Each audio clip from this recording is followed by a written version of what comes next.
Hi there, it's me, Jordan Van Haslo.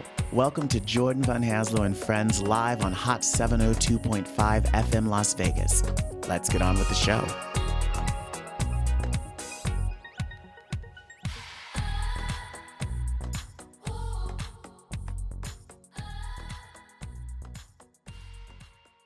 Hey there, lovely people. Welcome to another episode of Showtime with Jordan Van Haslo and Friends right here on Hot 702.5 FM Las Vegas. I am super excited to introduce our new friend today, Enrica Ferruzzi. She's here to chat about her brand new book, Beads of Light, A Story of Enlightenment. So we're going to have an awesome journey and an awesome conversation today as she shares her insights on self-discovery, healing, and finding your true essence. Welcome, welcome, welcome, Enrica. Thank you, Jordan. It's a pleasure being here. It's so exciting. Thank you so much for having me. Absolutely. It's a pleasure to get very, very acquainted with you today. Let's jump right into your book. How did this come? So it just came out this month, right? Or it comes out Yesterday. it's brand new. It's Yesterday. out. Yeah, right for the spring equinox, whenever, Yeah, so thank you. How did this come about? Well, it's been a long time. So like I've been wanting to write and publish. I've been writing for years, but to actually publish and put together a body of work for a long time. And really, the last year was more kind of like mm, situations in life that change. I recently moved back to Italy after 28 years of being away, and which is, where I grew up, my home country. And so a lot of things happened that brought me back to closer to my home and to be closer to my family. And so a lot of things triggered um, uh, sort of like a coming back together of parts of myself. And so this was like the um So almost like oh a my gosh. full circle type Yeah, of a full moment. full circle. And I'm thinking in Italian, so I'm so sorry. But usually No. I feel like words just come right out of my mouth. But I was thinking about like a springboard. Thank you. A springboard. And it really just came like, oh, I should put together a book in this format. And then that day, I was so inspired that I came back home. I was visiting my father. I came back home and I just wrote for 7 hours straight, the outline, and it just came out, and a lot of the portions of the book, such as my dreams, a lot of the healing practices, what I teach and practice, were easy because especially the dreams I had already recorded those. That's part of healing practice, is to record your dreams. But the flow and how, it all came about was like in a very short time. So in 3 months, I completed the whole book and then worked with the wonderful editor who helped me bring it to life. Yeah, that's so wonderful. So now you said you've always been writing. So did you let's go back to the beginning. You Yes. were born and then what happened? Yeah, I know. Oh my gosh. I was born in 1995. I'm just kidding. 75. Okay. I was born and raised in Italy, and my mother was from Whereabouts in Italy? just Rome. Okay, Rome. And I now I love live. Rome so much. You do? Yeah, people Yeah, either love it or hate it because I it's love just so it. big and busy and traffic and the mopeds. Totally. And you know what I thought was so interesting? Because our show is based in Las Vegas, and I, do the show in Las Vegas and spend a lot of time in Las Vegas, but I actually live in New York. And I remember the first time I went to Rome, I was struck by, oh, I didn't realize how much Italian revival architecture is in New York, because we're walking down the street and I'm looking at the storefronts and I said, I feel like I'm walking down Broadway on the Upper West Side. Uh-huh. Right. Isn't that interesting? Yeah, good point. Yeah. Yeah, it's true. Yeah, I mean, Rome is fantastic, but that like now is a little bit difficult to go because I live in a small town north of Rome, but very small. 9,000 people live here. It's fantastic. Anyways, a little bit of traffic. It's like, not even close to in a big city, which is nice for me now. But my mom was from Oregon, Portland, Oregon, and so she and my dad's from Italy, from Rome. And so I grew up with these two cultures. My mom only spoke English at home, and that's it. But as soon as I was finished with high school at 19, I left. I mean, my whole life I was like, I have to go to the States, and it probably came from my mom's desire, this longing for home. And, Mm-hmm. now I know what that was. But, when I was growing up, all I knew was like, it must be better over there because, my mom always wanted to go back. And Did you interestingly, visit as a child? Did you go visit like her yes, family and yeah. such and spend time Yeah, there? so every other summer or every couple years or 3 years or so, my mom and I to go and spend the whole summer with with her side of the family, my grandparents, aunts and cousins, and it was wonderful. And I love Oregon, except it rains too much. I mean, I lived there too, later in years. So, so beautiful. But Yeah, but you're I like, okay, 19, you soon graduated learned. school, you're like, I'm Yeah. out of here. I went to the States, and having dual citizenship makes things so much easier because there was no problem in going to school, working, whatever. And Yeah. then I didn't know what I wanted to do. I was going to study, I was going to go to university in Italy to study archaeology and eventually anthropology. Basically, I am Indiana Jones. Okay. And so, but I took a break. And so at that time, I didn't know what I was going to do, and I went to a travel program to kind of like, maybe I'll work in, airlines. I don't know. I was always like adventurous. My father worked on ships. He was a captain on cargo ships and passenger ships for his career. And so I had this, the bug of traveling. And then I started working in a hotel to make things short, because how long do we have? Anyway, so I started working But that's a cool in way. It's like as opposed to having to travel when you're a hotel, it's like the travelers come to you. So you get a chance exactly. to you And yeah, totally. And then, hotel life became my life. I soon discovered that I was, in love with working with people. I was very good at it. And then soon I, went to this training, this other training, and grew up in this career, So then I decided I need to learn Spanish. It's the closest thing to, Italian. And I studied Latin and, for 5 years in high school. So I just figured that's easy, but I don't want to go back to Europe. I'll stay in the Americas. And so I applied for the best hotels in Cancun and got hired right away. And I just went. So there I am, Anyway, so hospitality for 20 years. And I worked in the field and many wonderful resorts until I could work for headquarters, which was my dream. Yeah. And then I resigned after 20 years of a beautiful, stellar career. So, so happy, a very, very wonderful experiences.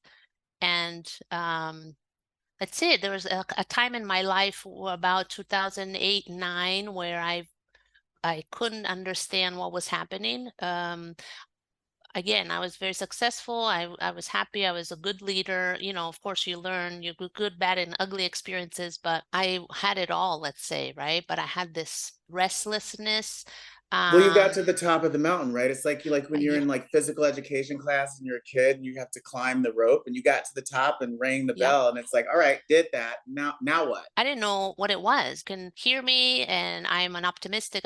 I'm a joyful person, but I was sort of struggling with, I don't know what's happening. So maybe too much work, of course. You come to the States from Italy and you don't know what you don't know. And I work in hospitality in operations where it is like an emergency room all the time. And Mm-hmm. so in the service industry, it's hard work. So I was probably overworked and stressed. And also being a leader, I had a lot of responsibility. And then what happened is my mother, who was in Italy, of course, with my family, she became ill with cancer and then passed away in a very short amount of time, 3.5 months, 4 months. So this basically was a big wake-up call for me. At that time, I thought, well, nothing else matters. I need to figure out what is more important in life. What am I wanting to do? Who am I? These like existential Mm-hmm. questions that I've always kind of had, but like all the way in the back of my brain, and it wasn't really a priority. And I'm 34. And so then I needed complete break. So first of all, I had to take care of myself physically. So I ended up going to a primary care physician and asked her, so I can't sleep. I haven't slept in 9 months, so you need to help me with that. And I was so stressed. I laugh because I remember, this visit, and I'm very independent and proud. I never ask for help. I can do it. I'm Wonder Woman. And so for me to go to my doctor and say, I am broken, help me, I can't sleep, it was difficult, you know? Yeah. Yeah. And then she helped me. So, but of course, doctors, what do? No problem. Let me give you all these Here's a prescriptions. pill. Yeah. Yeah, seriously. And then but to be honest with you, I didn't care at that time. I just wanted to sleep. I wanted to make sure that I kept my, I was very proud of my position, what I did, my projects at work, I was in charge. So, that's it. And then this event with mom happened, and so I was really struggling with having to take all these things that they tell you, oh, you have anxiety, oh, it's the depression, it's the this and the that. And maybe that was true, and these events in life happen for a reason, I now believe. But what happened to me, like to have you look at yourself a little bit more, a little bit, in a little, in a deeper way, like what is really happening and what do you want to create. And so I was exposed to mindfulness through my psychiatrist, who taught mindfulness for stress. And that was like incredible for me, because nobody teaches us these things, growing up. I mean, I grew up in the West, right? So mindfulness training for me was the doorway to learning other ways to experience other parts of myself, who's talking and what is it that I'm really saying to myself, so like listening, so just different practices of meditation and how to pay attention really to what's happening, not just in my body, but in my mind. Hmm. And then that was like just the beginning of learning new things for me, which are very ancient, the healing practices of qigong, different forms of meditation, different forms of healing practices that were all brand new information for me. And of course, we have a lot of resources today online and teachers. And in the States, I had a lot of access. Right now in Europe, it is expanding a lot, I should say, but not everywhere. So it's quite Right. difficult. And so I'm saying a lot of things, but basically that was the big change for me, was to see life in different ways. And then that drove me to actually, it took me a couple years to figure out, how do I just live a more mindful life. And for me it meant I want to completely change my life. I do not want to work in the corporate world anymore, but that doesn't mean that is bad. I was very happy and successful. I was just finished with that part of life, and I wanted to create something different.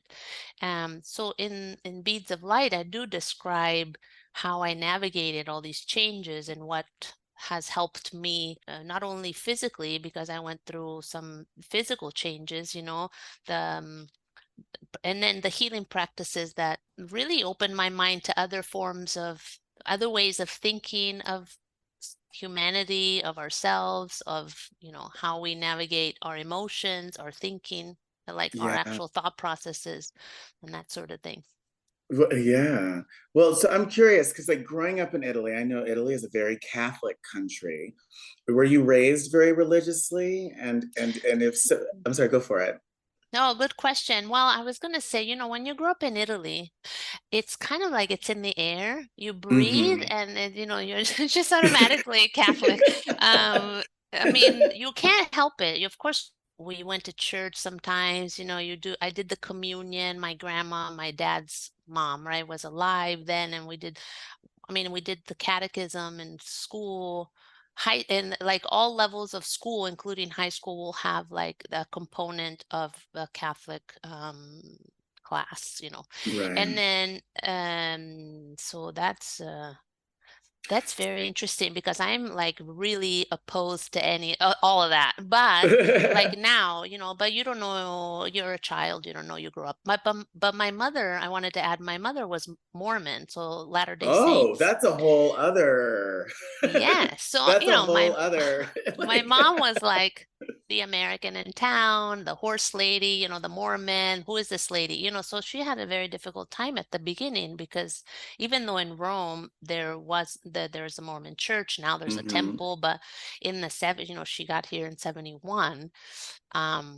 It was a very small community, and there were um so it was nice for her to have that small community, but quite small, and in a How did little bit aggressive environment, I like can not so imagine? accepted. How did she come to Italy? Was it like her mission or something? Or Right, no, good question. So my dad, because he was on ships, so he used to navigate through the Atlantic, then the Pacific, all the way up the Americas to Vancouver. And so they met in Portland. And this is like a movie, right? So my mom's best friend was like engaged or dating the first officer. And then she's like, "Do you want to meet the captain or the other officer, or whatever?" And then she says, "The captain?" Yes, of course. And then they met, and then they physically met like 4 or 5 times or something. And then they kept writing back in the day where, they have letters. So yeah, beautiful. so It's much so more, yeah. Yeah. so much more romantic than WhatsApp, right? Yeah, seriously, like, emojis and stuff. So they wrote throughout, 3, 4 years, and then my dad invited her to come to Italy, and then she stayed. Oh, I love But that. Were yeah. so were you raised Catholic, or were you raised in the church, in the Mormon Well, church? so at a certain age, but young, I was maybe 12 already, or 11 or 12, I started going to church with my mom. And the Hmm. only reason for that is because when I was around some of my mom's friends from the church and the missionaries, I just felt so light, like, I mean, the truth is, it was lighter, lighter as in brighter. And then also, like, I'm making like the gestures of like lifting No, right, because versus, the Mormon church is, if you're a part of the Mormon church, it is about we can make the future bright, da, da, da, yeah, versus yeah. like So, but it flog felt yourself a and lot say, more positive. Yeah, seriously. Yes, and then you go into mass, number one, I mean, the churches are fantastic. I admit, like, the architecture, everything, the art, but this is different than, the atmosphere is like so heavy. I should be like uplifted in this environment, but I feel like I did something wrong. yeah. Yeah. Yeah. So the only reason I wondered, especially growing up in a very religious country, was there like as you started really doing all of this inner work and thinking about yourself and your own personal philosophies and your own values, did you ever run into any not obstacles, but like where things that were maybe ingrained in you from just being raised, in a religious environment that like you had to kind of come to terms with, or you kind of had to really sit Hmm. and meditate on and think about in order to move forward in the direction that you were going?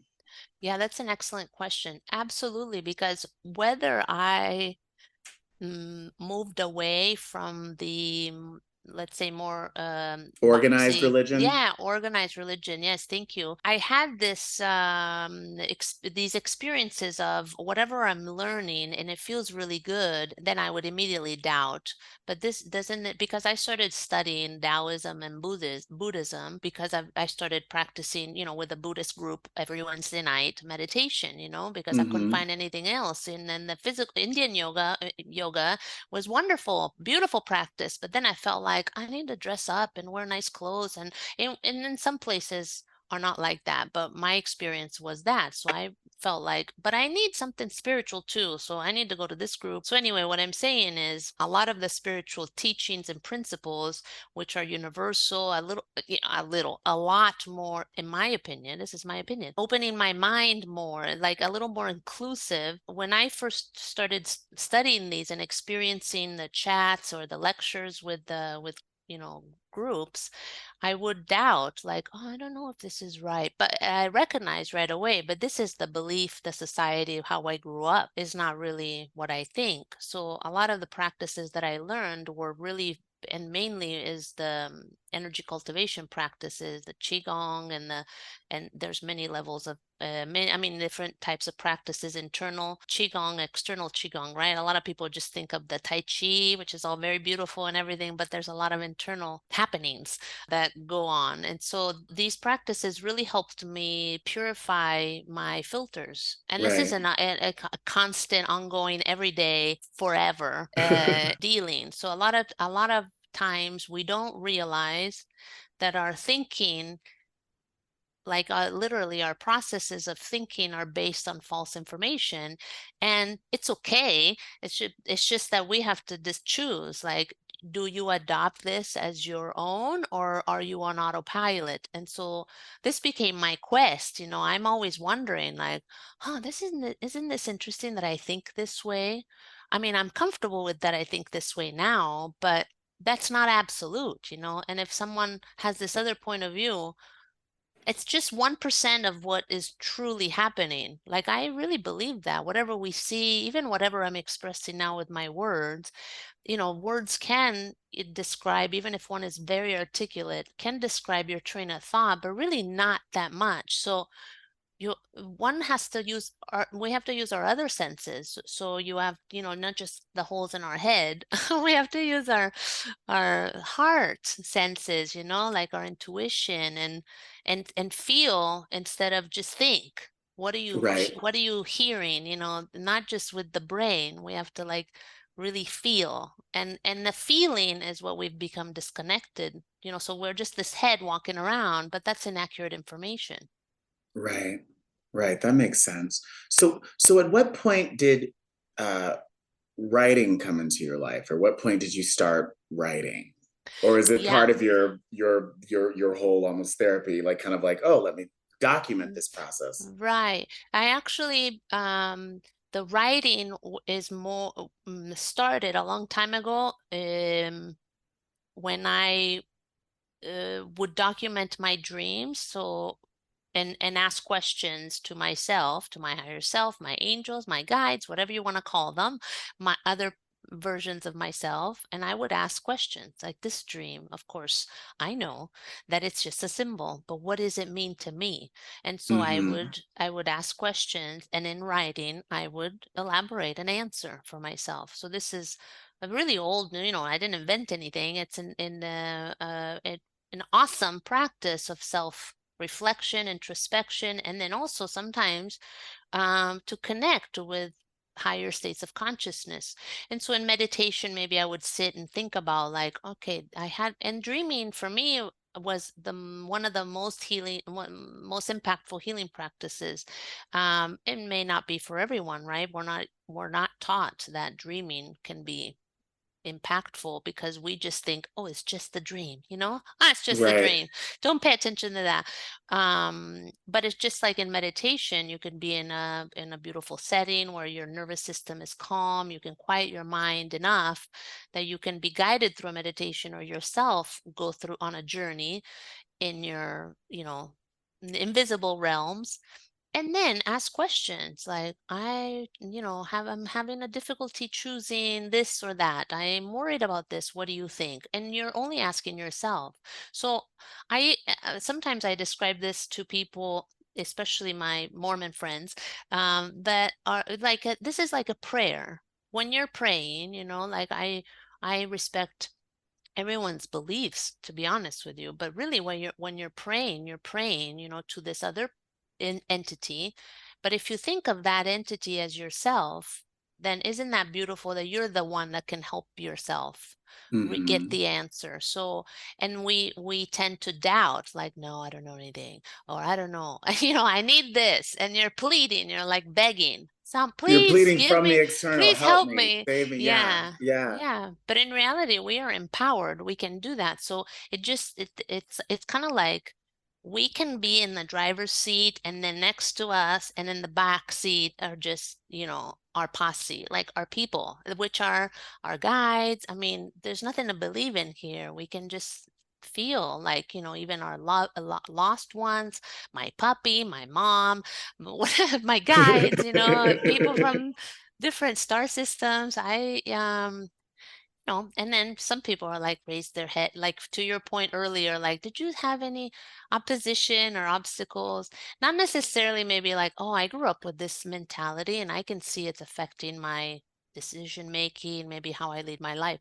But mainly with people that are, have a difficult time with talking about invisible world and energy and, spirituality in general, and it's okay. However, I like to talk about those things. So I mean, even family members are like, "Oh no, here she goes again," and it's fine. I'm like, ah, yes, I am. I talk to the angels and the trees, and I'm so happy about that. It's Mhm. funny you bring that up because I was actually thinking that, like, in the community that you grew up in, as you started this, journey of kind of self-discovery and, figuring out, you know, really what your own personal value system was. Did you face any opposition, not, just from your own self, but like, did you face any opposition or did you face any pushback from the people in your community, family, friends who were like, okay, come on, Enrica, Yeah, like, totally. let's Yeah. have a talk. We need to Yes, we need to seriously. rebaptize yours. Like Yes, yes, absolutely. And I could see it intuitively, even if, one shows like really nice and being polite. And I'm like, oh, that's so nice that they're being nice about it. But I know like you think I'm crazy. It's okay. And I laugh because, people that are important to me, I would feel like, oh no, like, I really want to be fully myself and hmm authentic. And this is how I speak, and this is how I like to communicate, this is what I like to talk about. And of course, I don't force my story on anyone. It's not right, actually. It's not my place. But to people that are important to me or people that I admired, like my previous bosses in my career, in my job, people that I really like to know what's happening with me. And like, oh, I have a difficult time accepting whatever you're saying. That's it. But it's more of internally, I felt like, oh, I feel like maybe small, and there again, another opportunity to really see like, am I offended? Am I hurt? Why? It's okay. So then go through those emotions and then really, okay, but what are you about? What do you want to do? What do you want to? And so again, that encouragement of it's okay to be yourself and authentic, and people are not going to like it. And then, it's all right. When I decided to resign from my great career and I got to headquarters, which was my goal, it was very, very challenging. I mean, this has been since, it's 2024. 2017.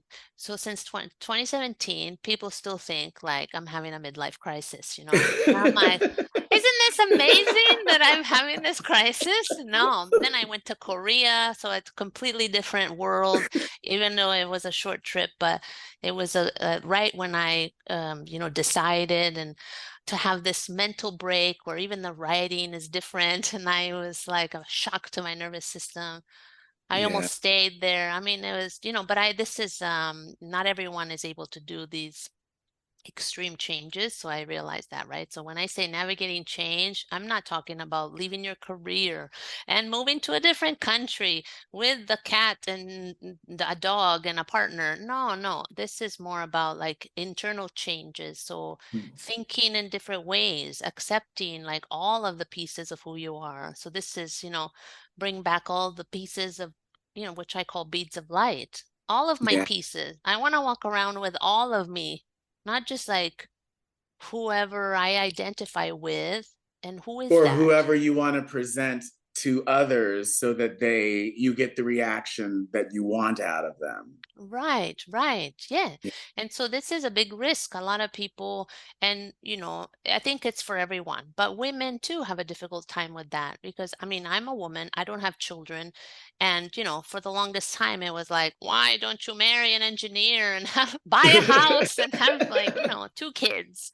Isn't that hmm normal? And I'm like, yeah, yeah, it's normal, but that's what society says is normal. And what? hmm No, it's not Like normal for me. it's not my normal. That's No, yeah. society's normal, but that's not my this is my normal, right? Yes, it's okay, yeah, to be different actually and unique because we are. So I mean, for a very long time, I pushed through.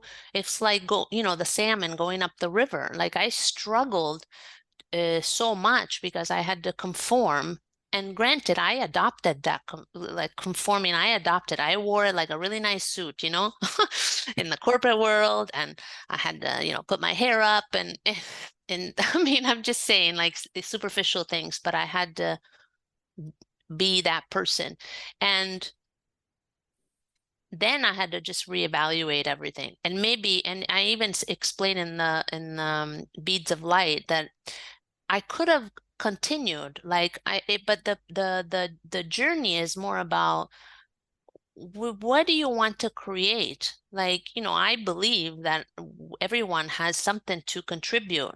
We can't live in this like a little bubble, and we're all connected. It's not this metaphysical far-fetched concept, and we can see that, especially now with the technology. We are so connected, and so whatever I choose to create for me, for myself, for my house, for my community, it has a ripple effect. And whatever we can't see with our eyes, it doesn't mean that it's not there. I mean, we have tools now that show electromagnetic spectrum. We have amazing people that tell us that give us proof of quantum entanglement.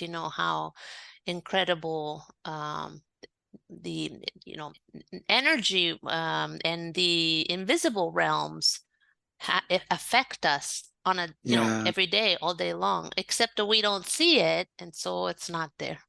Yeah. So I'm curious because I know a lot of people, myself included, just like you, the moment you graduate school, you're like, I need to get out of here. I've been cooped up in this place for too long. I want to go see the world. I want to go do this. I want to go be Right. this journey that you've had, like going to the top of your career in hospitality, seeing all the world, now going through all of this and being more at peace with yourself and being more grounded and under really doing the work to understand yourself as best you can. Is that what led you back home to Italy?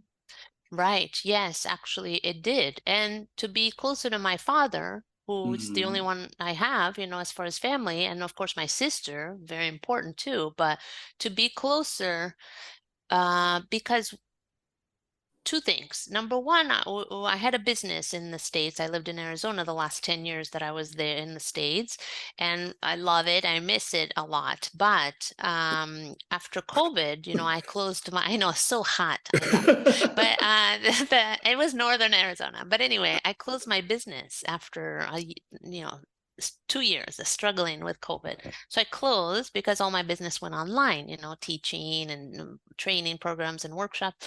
And then I thought, I want to have a simpler, and simpler is not the right word, but a life where I can work a little bit less, dedicate to what I really want to do, which is right, and Hmm. and then have heal some parts that need healing, which means I need to Hmm. come back home. So a And more so focused life, not simple, but a more more life that's more focused. focused on what it is that truly matters to you or is Yes. truly meaningful to you. Right. And so, the research love to do research began the year and a half before this Uh-huh. happened, where I thought, okay, well, maybe I can go to Peru. How about Portugal? So all these countries that start with a P. No, but all the, like, I was kind of, I was intuitively, I know I need to go to Peru and one day I will go. But I thought I want to live in a country where the cost of living is much less, because honestly in the United States it is over the top, than I'm a New and Yorker. yeah, too craziness. And then I'm very opinionated about health and the health system all over the Mm. world. But anyway, I try not to be too opinionated, but it's quite frustrating. And so Yeah, totally. yeah, it is all broken. And so and then at one point I thought, okay, if I'm gonna go to Europe, I need to go to Italy to be close to my dad. But the idea was to, move closer. So Europe, Portugal, Spain, or Italy. And so now I'm an hour away, 50-minute drive instead of 20 hours by plane.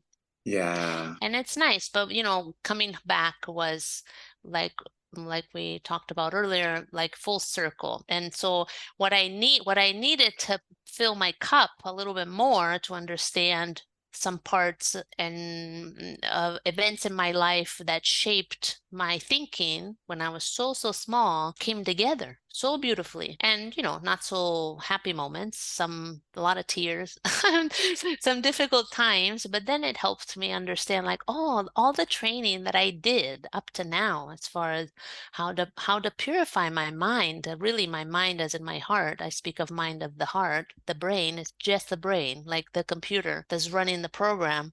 So how can I use my heart more to purify my programs? So that was really impactful. So all of the training that I took since I started, mindfulness practices and qigong, and which is sando qigong, I'm just so impressed by how I was led to this teacher, to this event, to this town, to these people, and to learn, the different things. I am fully convinced that everyone, we choose all the events. There's no such thing as a coincidence, an accident, a broken ankle, whatever you want to say, like, oh, that's just too bad.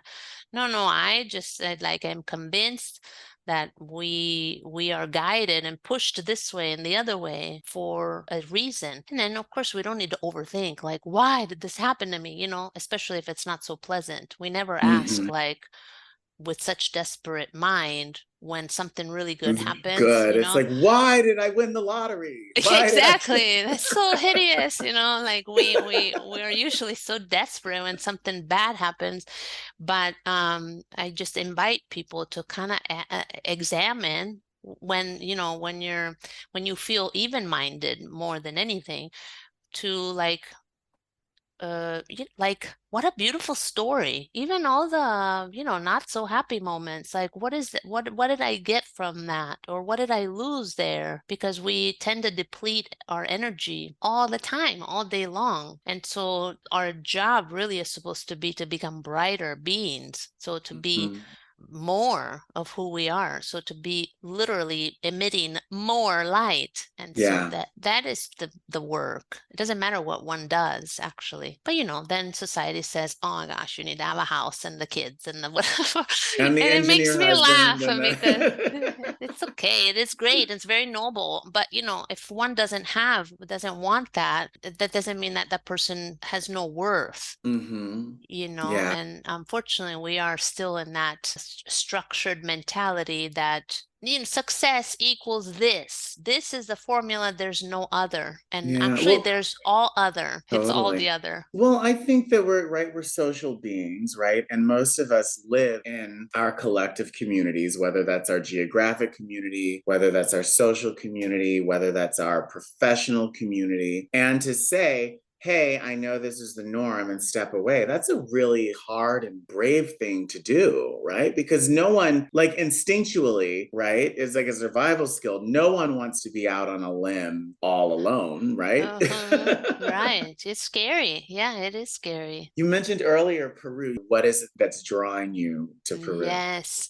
Well, okay, so I did speak a little bit about dreaming, right? So I hmm I do practice guiding people through meditation also as part of a healing practice, but for myself too. Dreaming, whether it's active dreaming, so through, engaging with dreaming during the day, or sleep dreaming.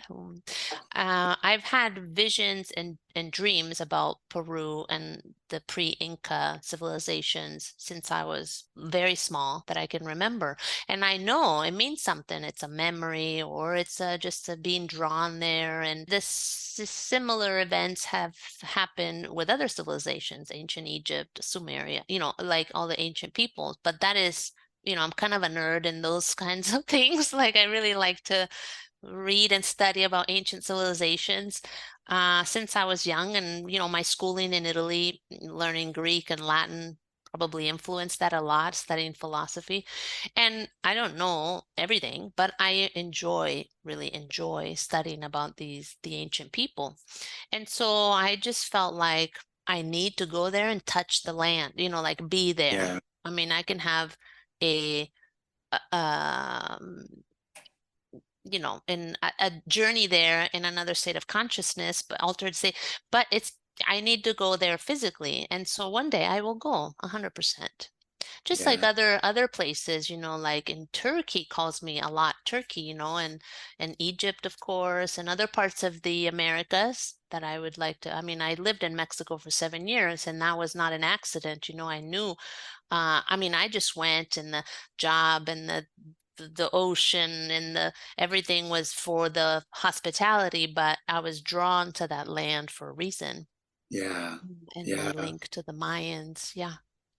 Yeah. So, So aside from places that you want to experience or places that you feel like there's something you're going to experience, is there anything at this stage, whether it's professionally related, whether it's artistically related, or is there anything that you haven't had the opportunity to experience that you're still like, oh, I need to?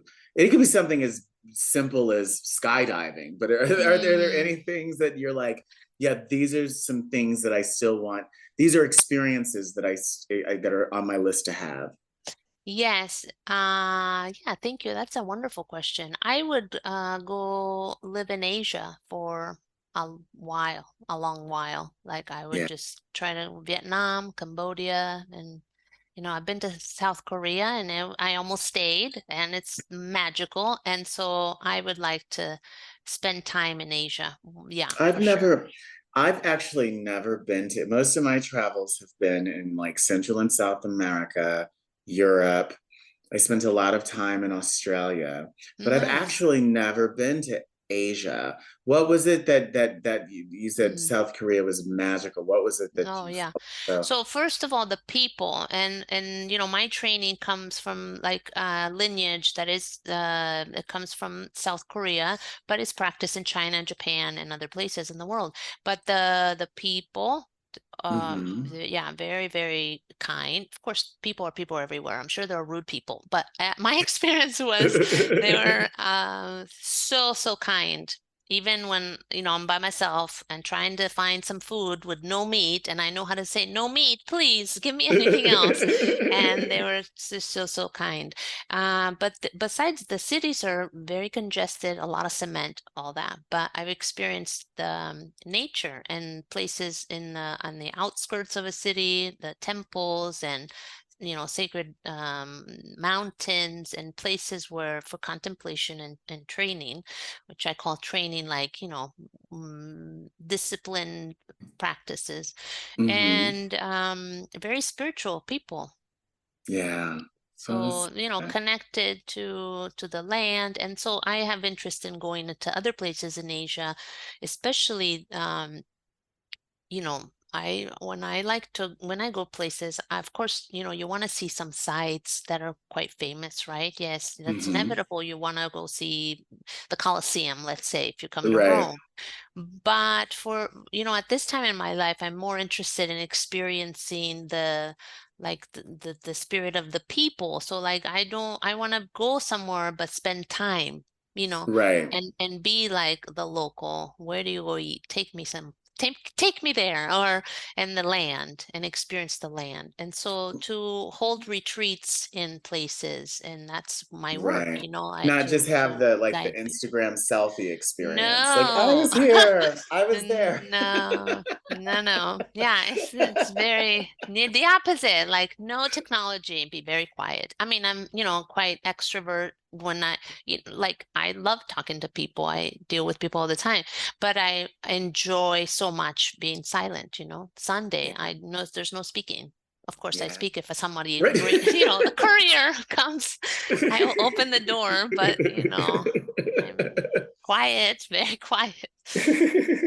you, you So you you said when you were in Arizona, like you shut down your business because most of it was online. Do you still practice? Tell me a bit about what you do aside from your writing yes, and your thank you. own training. Yeah, tell me about what you do. Yeah, so I guide people through different training practices based on energy cultivation, so Qigong, and also energy healing practices. And I was trained in energy healing modality. It's a body of work that is called angelic earth resonance, but it involves light language and, channeled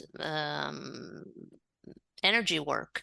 And so sessions, whether they're group sessions or individual sessions, involve movement most of the time. So I guide people through some movements. And I was hesitating because sometimes, I deal with people that maybe have had injuries or recovering from surgeries, and movement is not necessarily needed every time, but I would move. And then they could just visualize themselves move, or they can just visualize the movement going through their body. And so I would guide, individuals through different forms of energy movement. So external through myself moving, or internal, so through a guided practice, Got it. guided meditation, guided journey. Yeah. Do you still do that for others? You Yes, still, yes. So I yeah. do that through on Zoom or in person. We've done a couple workshops here in Italy with the expat group, which is wonderful, and then some retreats coming up, which is really exciting as well. Oh, that's wonderful. Yes, yes. So, speaking of travel, you're a world traveler. You've lived all over the world. Do you have any interesting excursions coming up anytime soon? This year is a little bit up and down. I'm going to the north. I've never been to this area of Italy. I'm going to northern Italy to in the fall. So I'm excited of experiencing that, and perhaps towards the east border with Austria, maybe Switzerland, kind of that area right there. And I hadn't been there, I haven't been there in so many years, because with my mom we used to take the train to go to Switzerland to go to the Hmm. Mormon temple. That was the only temple, the closest one, back in the, when I was so young. And it's beautiful countries, but in the summer probably, because in the winter I cannot do very cold weather. So we will see. I don't know, maybe at the end of summer. But So so you're still an people, Arizonan. You're like, yeah, I like it. I yeah. can't do. No, I do not like cold weather. And it's very difficult. I mean, I really loved the Northwest. I mean, really, really. And California, of course, who doesn't? San Diego. But yeah, I needed the sun. When I landed in Arizona, first of all, it's like a different planet. I'm like, what is it? Why is So everything so brown? And then brown, I know, but cacti, like cacti, yeah. But then the smells turquoise. after it rains, it's such a unique smell, the flowers. But the sun, I was like, oh, that's what it is. Because, in the Northwest, I lived a total of almost 7 years, Portland and then Seattle. But for the first year, I had a headache for the whole year. And my Because it was doctor so came. overcast and Yes, she's like, uh, well, you have like, low pressure or something, something syndrome. And I'm like, oh, here we go. Do I need another pill? And she said, just go tanning. And I'm like, oh, that is so terrible. But she's like, no, yeah, that'll help you. And then I got a happy light. If anybody it needs like a light, it's called Happy Light. You can Google Happy Light. It saved yeah. my life. Wait, so what's a happy light? I've never heard of A a happy happy light. light mimics the sun rays, so they're very bright, because even when I brought it to DC, in the corporate office, it was hilarious because I would get there, and of course I turn on my happy light because Cubicleville, it's all dark and Hmm. okay. And then my colleagues would come to work, in the on the floor, and they would notice like, oh, Enrica's here, because the light from my cubicle would show all this light, like, an angel appeared. And but it really does help with the when you're not able to have. First of all, I couldn't see outside, and I went to DC after being in San Diego with the view of the pool where I worked, and so, and the blue and the water and the sky. Hmm. And just the And people and the energy and the yeah, everything. totally. Yeah. So great. And so in DC, of course, DC is amazing too, but I worked in a building where I couldn't see outside, and it was dark, a lot of the times in the winter. So the happy light saved my life. But it's quite bright. I mean, literally, you need to be used to that.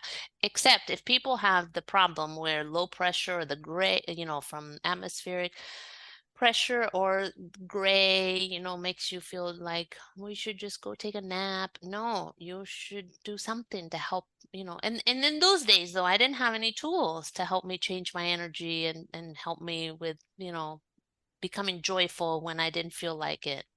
Yeah. Now it's different. Now it's different. Yeah. So with your book, what would you just came out yesterday?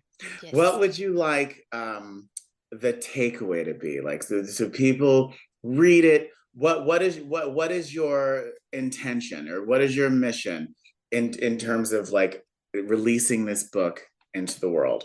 Yeah, thank you. That's an awesome question. I um often think about um this, and I think about that I want people to really my desire is for people to look at their life, at their story with huge appreciation and in more of an open heart.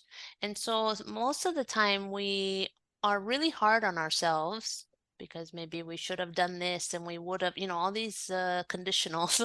But we can instead start now. So if you feel like there's something that needs to change, it needs to change in the way we think and how we feel. And so that's something that we can control, and then everything else occurs. It's difficult when we say I can't do this because of, and it's something external, and these are really ancient teachings. I mean, but to feel it with your whole being and to really experience like, oh wow, like, and a realization, I think to loosen the grip on, like, we always want to try to control, like, how this is my schedule, I need to follow these rules, and this is the life formula. It's very controlled, and then that's okay and it works. But if you let it go a little bit more, so we need to be able to create more Yeah. space, so then we can be more of ourselves. So we tend to lose parts of ourselves. It doesn't matter how old one is. We do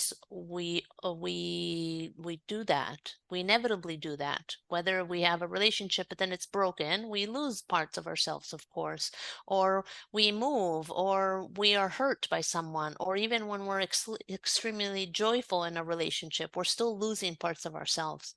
So a continuous returning and returning and returning to us, for why? For having a more expanded way to live, to see life, to feel more comfortable with who you are, accepting, really taking care of your mind. So really self-care is my number one message, I would say, how to take care of yourself. And there's so many ways, right? But that should be a priority. Kind of like you need to charge your phone, there's no thinking. But when we have to take care of ourselves, it's like, oh no, I don't have time. Or I have like, no, I have all these other people that are dependent on me. It's like, yeah, but I mean, we know this. We know this. We hear Hmm. ourselves. We hear people say Yeah. this, but then we don't do it. And so, I mean, me too. When I don't take care of myself, my back hurts. I need to do this, and I don't do it. Then I'm like, oh, I'm like trying to do that again. I'm like, oh, look at that. I'm doing that again. But that's okay. I do have Mhm. 10 minutes now. I know exactly what to do to take care of my mind, to Yeah. relax a little. My nervous system is tense. So, I mean, it's not easy, but that's why I call it training, like all the time, all day Right. long. You gotta Reminders. consistently do it over. I love the cell phone charging analogy. I think that that's perfect Mhm. because everybody, the moment they get to that, you have 10% battery left, people start freaking out and they're like, we need Right. to. I I'm love dying, that analogy. right? But then you don't think about it, right? But then when it's about you, you think about it, and then we doubt. That's kind of a problem. If you're like your best, dearest friend or partner next to you, and they're going through a difficult time, this is a true friend. We're like the best friend. Like, no, it'll be okay. We're encouraging. We're giving them a rub and the massage and whatever.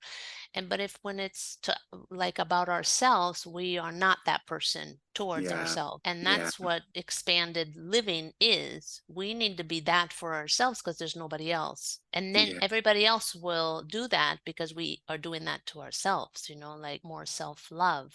it's not woo woo like our fluffy concept, I love that. But it is the truth, actually. We become more of who we are if we can expand our heart more, hold more. Absolutely. This has been so wonderful. I'm so Thank you. glad to have had a conversation with you. Where can we find out more about you? Are you on social? Are you on where can we find out more about you and Yes, find out more thank about you. your practice? So my website is cosmicoceanfrequencies.com. Yeah, the book page is there, some explanations on the services. On Instagram, you can find me at Cosmic Ocean Frequencies. Okay, Yeah. wonderful. Well, Mhm. thank you so much Oh, for it was joining. so nice, Jordan. Thank It's you been very so much for having wonderful. me. Yeah. Absolutely, my pleasure. And thank you all for listening. Please check out Enrica's book, Beads of Light, A Story of Alignment. I'm sorry, I said enlightenment. It's available now on Amazon and, at all of your wonderful booksellers. And thank you all for listening. We will chat next week on another episode of Showtime with Jordan Van Hazel and Friends right here on Hot 702.5 FM, Las Vegas.